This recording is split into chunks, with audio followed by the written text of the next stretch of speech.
Eh bien bonjour à tous, aujourd'hui triple avis. Alors nous avons Gattaca et Bloodshot plus Full Metal Jacket.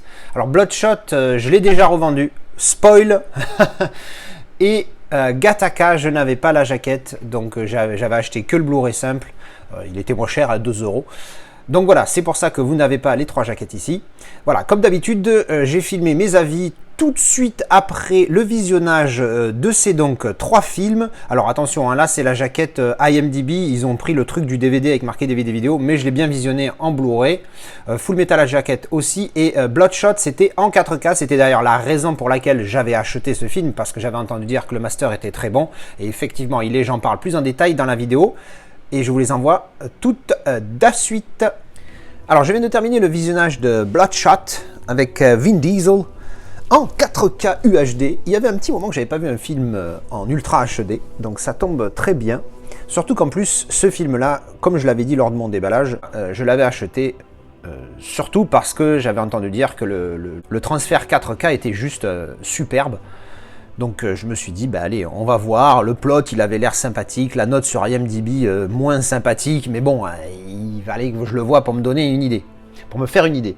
Alors, pour ceux qui ne connaissent pas du tout, qu'est-ce que l'histoire? Donc au début du film, on voit Vin Diesel qui est un soldat de la Navy, machin, il est en mission, je ne sais plus, au Kenya je crois, et donc il arrive à sauver apparemment un otage, tout ça, il finit sa mission, il rentre chez lui ou je ne sais où. Il retrouve sa femme, seulement le lendemain matin, sa femme elle est plus là, et d'un coup il y a des méchants qui rentrent dans la baraque, qui arrivent à l'endormir, il est kidnappé lui et sa femme, et il se réveille, et on lui pose la question, qui t'a donné l'information où était caché le mec, machin, bref, et au final on bute sa femme et on le bute lui, ben, seulement il se réveille, et on lui explique qu'en fait il fait partie d'une expérience où ils améliorent les êtres humains, un petit peu comme dans Dark Fate où il y a le gentil Terminator qui est en fait un être humain mais amélioré. Ben là c'est la même chose, sauf qu'après ben, il se rend compte évidemment qu'il y a eu c'est pas tout blanc là dedans, et forcément il y a le méchant monsieur qui va l'utiliser d'une certaine manière, mais il y en a d'autres qui sont avec lui, machin. Bon, au final l'histoire elle a rien d'innovant du tout. Il y a des bonnes idées, c'est vrai, comme on l'avait fait remarquer dans le Discord juste avant que je démarre, au moment où j'ai démarré le visionnage du film. C'est vrai qu'il y a quelques bonnes petites idées, le côté, lui qui on va dire, vous voyez, hein, de toute façon je spoil pas, c'est sur l'image, hein, lui qui se régénère un petit peu à la Wolverine. C'est sympa, les humains améliorés, tout ça, ça pouvait être sympa, mais alors l'histoire, c'est vraiment, c'est très très moyen, franchement, c'est... Bon, il est pas très long, il fait quoi, 1h40 je crois, ça va, mais voilà, faut le voir une fois, je pense pas qu'il m'a... Non, j'ai pas vraiment accroché parce qu'il y a plein de clichés, il y a des clichés, mais des clichés dégueulasses dans le sens pas moche, mais genre c'est nul quoi. Genre le geek, il est super geeky, il est pas très sociable, tout ça. Lui il est badass, en mode badass, enfin voilà, non, trop de clichés, mal fait, les blagues pas drôles, à un moment donné ils ont fait il y a une blague qui a été redondante sur l'espace de 30 ou 35 secondes, une blague visuelle, si ma mémoire est bonne, je sais plus trop ce que c'est exactement, mais elle a été répétée, hein, ils ont essayé, déjà la première fois que je le vois, j'ai dit putain c'est pas drôle ça, t'aurais pu éviter réalisateur, et derrière il en remet une couche et une troisième couche, et j'ai dit ah non là t'es con, bref. Donc voilà, très très moyen. Non, allez, je pense qu'il passe dans la catégorie mauvais. Je réfléchis à ma note. Je crois que je vais mettre 3.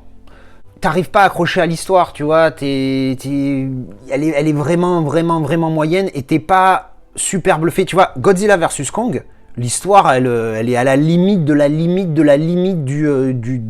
l'acceptable. Mais par contre, à côté de ça, t'as des effets spéciaux de dingue, t'as Godzilla qui se fout sur la gueule contre Kong, sur un porte-avions, machin, enfin bref, il y a vraiment, on t'en met plein les mirettes. Et l'histoire, elle est juste ce qu'il faut. Là, l'histoire, elle est pas juste ce qu'il faut, elle est vraiment en dessous, je trouve. C'est vraiment pas terrible, quoi. Hein. Voilà, le mec, il veut se venger, mais en fait, machin, bidule. Non, bon. À voir une fois pour se faire une idée, je pense, parce que je pense qu'il mérite le visionnage une fois, mais je vais pas le garder. Donc comme je vous l'ai dit tout à l'heure, je l'avais surtout acheté parce que j'avais entendu dire que le transfert était superbe. effectivement, je valide. Alors, il rentre pas dans mon top 4, mais c'est vrai qu'il est très beau. Ah, il est nickel. Alors, je peux pas voir en quel DI il a été masterisé parce que c'est pas indiqué sur IMDb. Et j'avoue, j'ai pas cherché ailleurs. Mais l'image, elle est nickel, hein, pas un pet de grain, super clean, tout ce qu'il faut. J'ai même pas eu besoin de mettre l'ultra résolution. En le mettant, c'était un petit peu plus net, mais un petit peu trop net. Ça faisait un petit peu trop fake. Donc, je laisse plutôt le plus naturel possible par rapport au master d'origine. En plus, c'est du Sony, hein, comme vous pouvez le voir là, hop, juste au moment où je le dis, bim. C'est du Sony, donc c'est du bon boulot, ça, il n'y a rien à dire. Donc je m'attends à ce que, je vais mettre le Blu-ray comme d'habitude pour comparer, je m'attends à ce que le Blu-ray soit de très très bonne facture également. Et d'ailleurs, quand on en parle, c'est parti. Alors, donc je viens de mettre le Blu-ray, puis le recal 4K et là le Blu-ray pour être bien sûr. Comme je fais maintenant, j'en ai pris l'habitude, je me mets les débuts de chaque chapitre, des premiers 5-6 chapitres pour vraiment faire des différences et que ça s'imprime un petit peu dans ma tête parce que voilà, je peux pas faire le balayage comme on peut voir sur certaines vidéos YouTube de comparaison. Alors, est-ce que ça vaut l'upgrade? La réponse non. Est-ce que le Blu-ray est bon? La réponse est oui, le Blu-ray est très très bon. Est-ce que le 4K est meilleur? La réponse est oui. Et pas juste un peu, là le 4K est bien meilleur, mais le Blu-ray est très bon. Donc surtout pour ce film-là, si vous avez déjà le Blu-ray et que vous aimez bien ce film, un petit peu plus que moi, sans pourtant que ça soit un chef-d'œuvre, je pense que ça ne mérite pas du tout l'upgrade. Après le 4K, oui, il est meilleur, il est plus précis, les couleurs sont plus réalistes. Il n'y a pas de Dolby Vision, je ne l'ai pas précisé tout à l'heure, mais il n'y a pas de Dolby Vision, il y a juste du HDR10. Ou 10+, je ne sais pas. Mais le 4K est quand même bien mieux, surtout, évidemment, encore une fois, le HDR, au niveau des couleurs, tout ça, c'est top. Franchement, c'est plus beau. Là, c'est le Blu-ray qui tourne.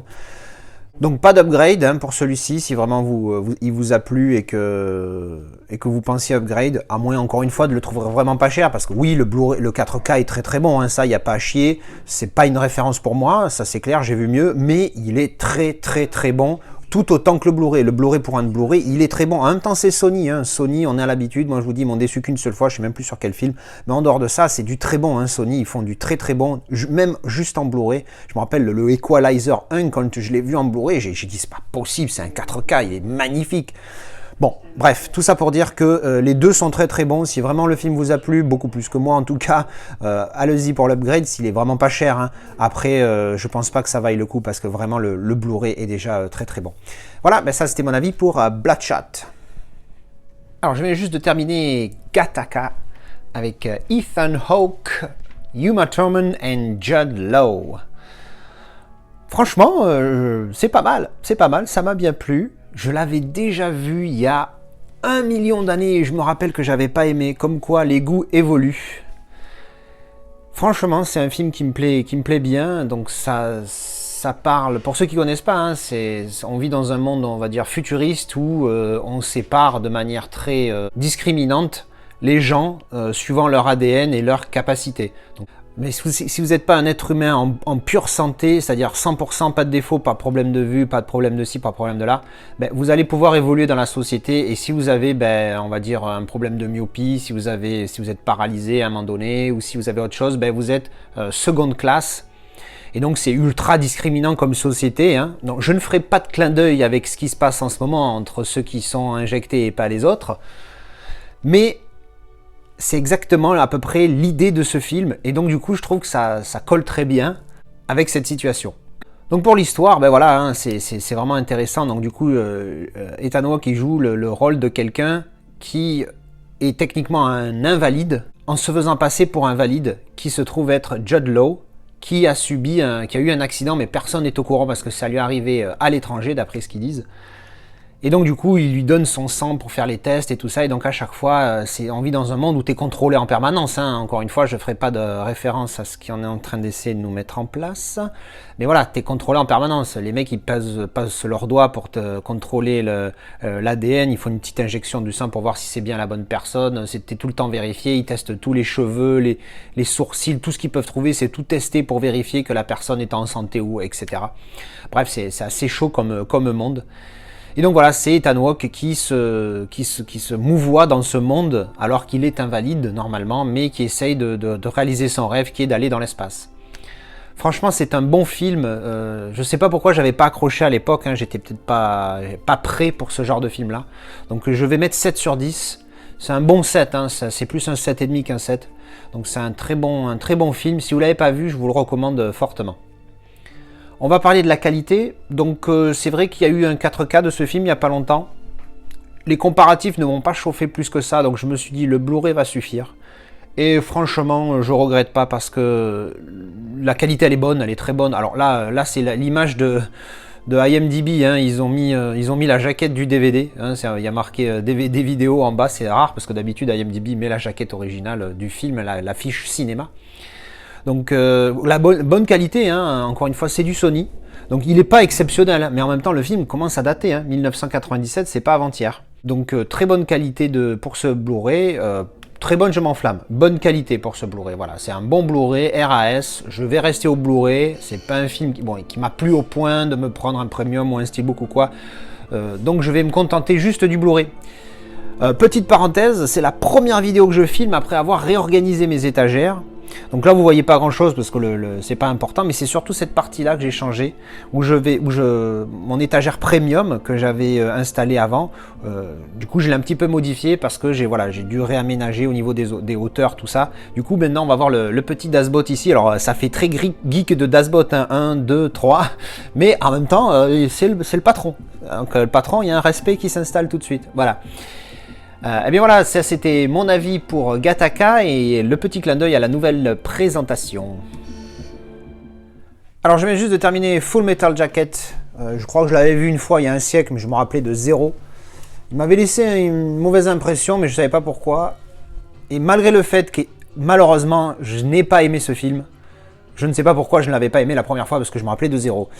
Et oui, j'ai pas accroché, c'est dommage. C'est un classique. Je sais que je vais en décevoir certains, mais non, hein, j'ai pas accroché. Alors que ça a démarré, mais du feu de Dieu. La première demi-heure, j'étais comme un dingue. Je me suis régalé. Le sergent, le drill instructor, il est, c'est un malade. Et il est super bien joué. Le mec, il est au top, quoi. Donc la première partie, je me suis dit vraiment nickel, j'étais enthousiasmé, j'étais motivé, j'étais hypé par le film, j'étais accroché. Et dès qu'en fait ça part, il se passe ce qui se passe, hein, je vais pas dire pour pas spoiler pour ceux qui l'auraient jamais vu. Et qu'après on part, parce qu'évidemment on se doute, hein, il y a l'entraînement et derrière ils partent au Vietnam. Et quand on les voit au Vietnam, et ben là, non. J'ai pas du tout accroché à cette histoire, la manière dont c'est tourné en fait, je crois que c'est le Kubrick style, je vais l'appeler comme ça, j'ai pas du tout aimé, alors que bon, j'ai adoré Shining par exemple, Eyes Wide Shut de mémoire, j'avais aimé aussi, bref, donc il y a des films de lui que j'aime bien, mais d'autres, j'ai pas accroché, alors que par exemple des films comme Platoon, qui sont très focus, qui parlent de la guerre du Vietnam, j'ai beaucoup aimé, autant celui-là, non, j'ai pas réussi. Je comprends qu'il plaise, hein, complètement. Je vois comment il est fait. Je comprends tout à fait qu'il plaise. Moi, personnellement, c'est pas trop mon délire. Cette deuxième et troisième partie, hein, j'entends. Hein. Je dis deuxième, troisième partie parce qu'en gros, le film, il fait 1h50. Et on va dire que la première partie, la partie entraînement m'a plu. Et on va dire les deux autres. Le premier tiers m'a plu et le deuxième et troisième tiers ne m'a pas plu. Bref. Ouais, donc non, dommage. Je vais mettre 5 sur 10. Parce que malgré tout, je sais que c'est un bon film, mais je peux pas mettre plus parce que voilà, je peux pas. Ça aurait été l'inverse. J'aurais aimé moyennement le début et aimé la fin, ok. Parce qu'en général, c'est souvent comme ça et la fin fait tout. Bon là, c'est pas tant la fin qui est importante parce que la fin, elle est pas importante. C'est l'histoire complète du film qui est importante. Le problème, c'est que vraiment le premier tiers, la partie entraînement, tout ça, j'ai vraiment pas. C'est pas connecté à la deuxième partie. Et à la troisième partie, à la fin du film plutôt, je vais dire ça comme ça. J'ai vraiment l'impression que c'est presque deux choses différentes, à part le fait que évidemment tu retrouves des personnages que tu as vus pendant l'entraînement. Mais en dehors de ça, non, franchement, j'ai pas aimé. Et puis cette manière d'être filmé, des fois, c'est... Je sais pas, alors oui, ça montre des saloperies de la guerre, hein. Ça c'est clair que la guerre du Vietnam, c'était pas joli, hein. Déjà que la guerre en général c'est moche, mais alors celle-là... Il y a un petit passage aussi qui m'a fait un petit peu tilter, pas dans le sens énervé, mais que j'ai percuté, c'est ce moment où on se rend compte en fait quand il y a un soldat qui dit on vient ici pour les défendre, pour leur donner la paix et en fait ils nous détestent. Bah oui, mais c'est ça le problème, c'est que en fait, tu es venu ici parce que des politiques de ton pays de merde t'ont fait venir là pour leur politique de merde. Pas du tout pour aider les gens. C'est pas comme ça que ça marche, malheureusement. Et le problème, c'est que ça fait 40 ans que ce film, je sais même plus de quelle année, une quarantaine d'années au moins, ça fait même plus que ça dure comme ça, et c'est pour tout, et les peuples ne se réveillent pas. Donc bon, j'espère qu'on n'arrive pas en 2021 à une période où on va arriver à une limite, hein, parce que bon, à un moment donné, le peuple va se réveiller pour se dire, attends, ils nous prennent pour des cons là-haut. Donc bon, il y a eu le Vietnam, il y a eu des guerres, il y a eu plein de choses, il y a eu, voilà, donc bon.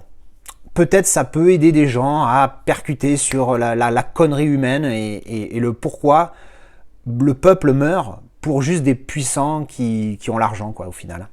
Donc ça, c'est un truc positif dans ce film, ça peut permettre d'ouvrir les yeux à certaines personnes.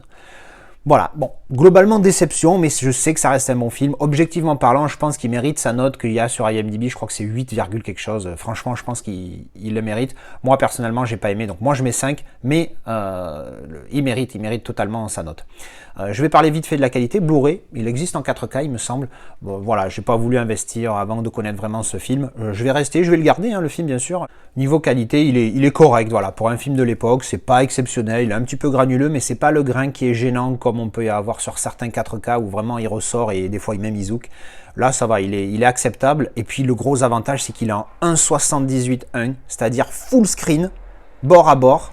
Et ça, vraiment, c'est une bonne chose, c'est une super qualité parce que tu profites de l'intégralité de ton écran et ça, c'est vraiment génial. Et bien voilà, ça c'était mon avis pour Full Metal Jacket. Et bien voilà, c'était mes avis pour Gattaca, Bloodshot et Full Metal Jacket que je recommande de regarder, je sais plus si je l'ai dit dans la vidéo, que je recommande fortement de regarder en VO, hein, parce que surtout le premier passage avec l'instructeur, le drill instructeur, il faut vraiment le voir en VO, parce que la VF, j'ai mis en VF pour voir un petit peu, c'est vraiment de la merde pour le coup. Donc voilà, ben, c'était mes avis pour ces 3 films, dites-moi ce que vous en avez pensé, si vous aussi vous avez été déçu ou pas par Full Metal Jacket, pourquoi vous trouvez que ce film est bien par rapport à mes arguments, comme d'habitude dans les commentaires je vous retrouve, et je vous dis à la prochaine pour une autre vidéo. Avis ou déballage, ciao ciao.